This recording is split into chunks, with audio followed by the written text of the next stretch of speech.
Islam nak balik, Raja Badui ketika tu suruh pegawai-pegawai dia bagi kat tentera Islam apa? Bunga telur. Ni tengah perang kan? Bunyi macam apa? Tentang balik pecah sedarah kan? Bagi, tak bagi bunga telur lah. Dia bagilah hadiah dia kepala kan? Bunga apa? Telur pendang pun tak tahu, tapi dia bagi. Dan saya buah balik dalam telur yang siapa bagi ni? Yang tengah perang dengan kita ni. 1181 masih perang kali kedua. Ini pula. Baik. Maka dalam lebih panjang ke 11 ni. Wah, 5 minit ni kan. Nak habis ni. Maka tuan-tuan akhirnya berjaya. Gajah tu satu-satu takut. Jadi orang kata naik minyak lah, kawai perasaan semua, jatuh dan mudah ditawar oleh pihak Islam. Dalam tempoh tersebut tuan-tuan, masih ada lagi 50% tentera, 50% lagi tentera Parsi yang tak ada punya ramai. Maka dalam tempoh tu ada 2 orang tentera Parsi masuk Islam. Seorang nama Dakhar, seorang nama Salam. Nama dia ditulis dalam sejarah. 2 orang tentera Parsi, saya tak tahu lah ini hidayah Allah lah. Tapi mungkin apa yang tentera Islam buat sekarang sampai tahap tengah perang boleh masuk Islam. Dan tengah-tengah perang dengan Islam, masuk Islam. Tak ada mana-mana agama boleh buat. Bolehkan Islam. Macam Genghis Khan, Pulau Bukan kan. Dia serang negara Islam, dia masuk Islam. Tak ada pernah jadi dalam sejarah. Kita pergi jajah agama tu, negara tu, kita ikut agama negara tu. Tak pernah jadi. Bolehkan siapa boleh buat? Islam saja boleh buat. Kalau Islam ada kebenaran, Islam ada Allah. Baik. Maka 2 orang tentera Parsi ini masuk Islam dan terus berkhidmat untuk tentera Islam. On the spot masuk. Maka berkhidmat untuk tentera Islam. Dakhar dengan Salam dikata kepada Sa'ad bin Abi Waqqas, kekuatan tentera Parsi adalah terletak pada hidung gajah. Ini kata-kata. Saya tak tahu, ini saya baca. Kekuatan tentera Parsi terletak pada hidung gajah dia. Mungkin daripada Jambi, dia buang pasal Parsi ni, dia kuat ke sihir. Tak tahulah di manakah terletaknya kekuatan Laksmana hantu. Di kerisnya ke, di tenaganya ke, kan? Tiba-tiba terletak pada huruf ta. Dan itulah gajah punya hebat, kekuatan di mana? Belalai. Maka dengan Dakhar dengan Salam dia kata, kita kena do something, kena buat sesuatu dekat belalai dia. Dan tentera Islam dengar pendapat mereka. Oh, ni kata bagus tentera Islam. Hang baru masuk, tak ada istilah hang mu'alaf, tak ada. Hang masuk, hang bagi idea, okey, kita ikut. Kita mesyuarat, okey, kita ikut. Hari tentera Islam, tuan-tuan, hari orang Islam, bila dia tu baru masuk Islam, dia tak bagi pendapat. Kerana dia ni pun mu'alaf. Tapi tentera Islam juga, umat Islam tu tak macam tu. Dakhar dengan Salam ni bagi idea, dia suruh kerat orang lidah, kerat orang belalai lidah.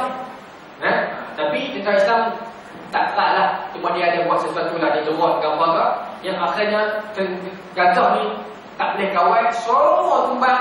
Tentera Parsi jatuh dan menyerah. Dan akhirnya tahun 636 orang Malaysia Islam menang dan menundukkan Parsi sekaligus empayar yang 38 tahun bertahan dan bersama Nabi Ibrahim lama tu yang akhirnya ditumpaskan oleh tentera Islam atas usaha, atas idea seorang lelaki yang bernama Umar Al-Khattab, yang memberi amanat, yang sungguh-sungguh berjuang untuk dapatkan Parsi, untuk jatuhkan Parsi. Kerana apa?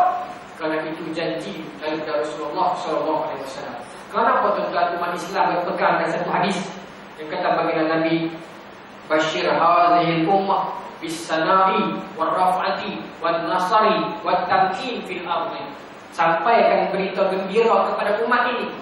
Bila Nabi kata Bashir, sampaikan, maknanya Nabi tak ada khabar. Maknanya benar tu bagi tahu siapa? Kita orang ni tak ada jumpa.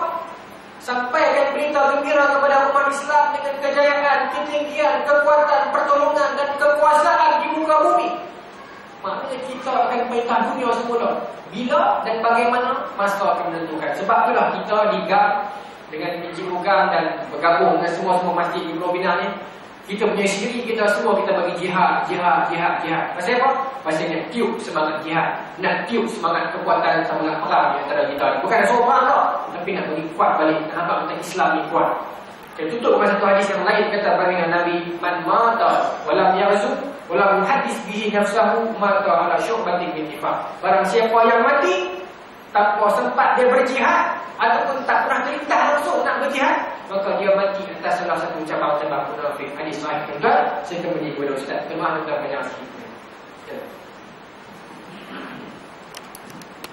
Jazakallah khairan katsiran diucapkan kepada Ustaz Abdul Rijal. Subhanallah, tuan yang dirahmati Allah Subhanahu wa taala. Begitulah kisah bagaimana pahlawan Islam, mujahidin Islam, tentara Islam menawan Parsi yang hari ini dinamakan Iran. Allah akan panjang lebar enggak. Kalau nak suruh urai lagi, saya rasa ada lagi cuba hari ini kita tak boleh lama sangat.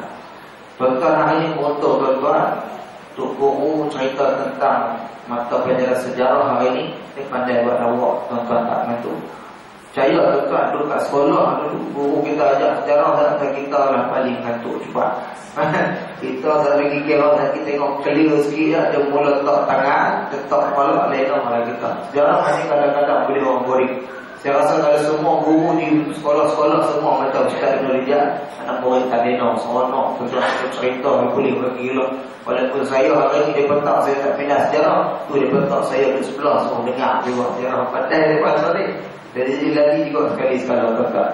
Baik muslimin muslimat yang dirahmati Allah Subhanahu wa taala, begitulah gambaran bagaimana tentara Islam menawan Parsi yang begitu hebat. Allah Ta'ala punya rancangan yang kita kata tadi, bagaimana hebat pun bila Allah Ta'ala dah atur dah kita punya plan macam mana pun yang kita sebut tadi, wa makaru wa makarallahu wa khairul wallahu khairul makirin. Tentara Parsi ni dah masa mereka hina, mereka hebat dengan 120 tentara, dengan hak Islam 30,000 tentara. Tapi dengan kuasa Allah Ta'ala itulah bagaimana akhirnya Islam juga menang di situ. Bagaimana kisah tak cerita, dia lukis muka unta macam-macam. Tonton gelap belakang. Saya tak pandai buat lawak, sebab ni bukan cerita saya. Tak ada. Dia ada bahagian yang baik dan tentu rahmati Allah Subhanahu wa taala. Jadilah lebih kurang pukul 10 dah. Sedap tak sedap 2 jam sah. Kita puasa macam sah. Tapi tak apalah, rumah dekat belakang. Rumah seorang di Kuala Batak, seorang di Tasik Rumah dekat belakang. Tapi tuan-tuan tak apa, hari ini tuan-tuan nak bagi kisah tuan-tuan. Satu kisah ni mungkin boleh nak buat untuk kita seronok sikit. Saya main hari ini walaupun main seorang diri, orang rumah dia tak berapa nak risau, mainlah berapa jam pun. Sebab kalau mengkuat main. Tapi kalau tuan-tuan pergi satu tempat di Kota Kinabalu tu, ada nama tempat dan contoh saya pergi sendiri. Sepi sendiri, kita orang tu orang rumah bising. Duduk tak mana dah, pergi mana pula. Kita pun kata nak pergi menggatai sana. Tuan-tuan, ada tempat nama dia menggatai. Kan? Kita duduk sakit, rupa tanya duduk tak mana lagi, duduk menggatai lagi lah, sabar tak? Kalau dia kata aku ni bising nak menggatai banyak. Padahal nama tempat ya. Tapi hari ni kalau Mekah duduk bilang mesej pergi, dia tak risau. Duduk sana, dia pun orang telefon, raja mesej. Duduk tak mana lagi ni, duduk menggatai. Gatai sungguh, aku ni pergi tamu gatai. Pokoknya nama tempat saja menggatai. Betul yang dirahmati Allah Subhanahu wa taala. Mudah-mudahan kisah yang Ustaz kita upah pada malam ini menjadi tarik minat balik kita kepada sejarah. Hari ini kita tengok ramai dah tak suka dah sejarah, duk kerja seronok dengan drama yang sah. Atau siri-siri tamu hati ni ada siri 1, siri 2, dia susun tu kan? Hari ini kita kembalilah, kita cek balik bagaimana sejarah-sejarah pejuang-pejuang Islam dan tentara Islam. Mereka nak sampaikan Islam ke kita ni macam-macam kuasa Allah Ta'ala. Kita kena yakin dengan janji Allah Ta'ala. Bukan hak sikit tu tak boleh menjamin kemenangan. Bukan yang rasa lemah tu tidak menjamin kemenangan. Kerja Allah Ta'ala kata kun fayakun, bila nak jadi satu perkara, jadilah. Ini dengan kuasa Allah Ta'ala. Kita kena yakin tuan-tuan. Kita ada kuasa masjid kita ni sikit orang, macam mana nak imarah masjid, macam mana nak semayang, kita malah kuasa Allah Ta'ala akan tarik satu orang sikit demi sedikit untuk sama-sama mengimarahkan Allah Ta'ala ini.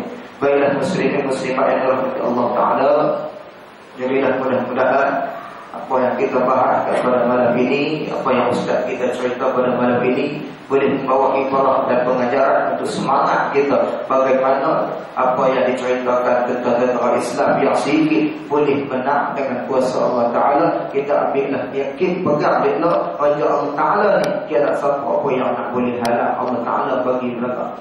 Baiklah, ma asabaka min hasanatin fa min Allah wa ma asabaka min sayyi'atin fa min nafsik. Apa yang baik itu semua daripada Allah Subhanahu wa taala. Yang lemah, yang kurang itu daripada kelemahan kami sendiri, dan hakikatnya semua daripada Allah Subhanahu wa taala. Kita tutup program kita dengan baca tasbih kafarah dan surah Al-A'la. Subhanallahi wa bihamdihi asyhadu an la ilaha illa anta astaghfiruka wa atubu ilaik. Bismillahirrahmanirrahim. Wal 'asri innal insana lafi khusr. أعوذ بالله من الشيطان الرجيم. بسم الله الرحمن الرحيم. الحمد لله رب العالمين، والصلاة والسلام على رسول الله الأمين وعلى آله وصحبه أجمعين. اللهم اجعل جمعنا هذا جمعا مرحوما، وتفرقنا من بعده تفرقا معصوما. اللهم ربنا زدنا علما وارزقنا فهما. اللهم ارزقنا فهم النبيين وحفظ المرسلين وإلهام الملائكة المقربين. اللهم فقهنا في الدين وعلمنا التأويل واهدنا إلى صراطك المستقيم، صراط الذين أنعمت عليهم من النبيين والصديقين والشهداء والصالحين، وحسن أولئك رفيقا يا أرحم الراحمين. اللهم يا مقلب القلوب ثبت قلوبنا على دينك وعلى طاعتك برحمتك يا أرحم الراحمين. وصلى الله على سيدنا محمد وعلى آله وصحبه أجمعين، والحمد لله رب العالمين. السلام عليكم ورحمة الله تعالى وبركاته.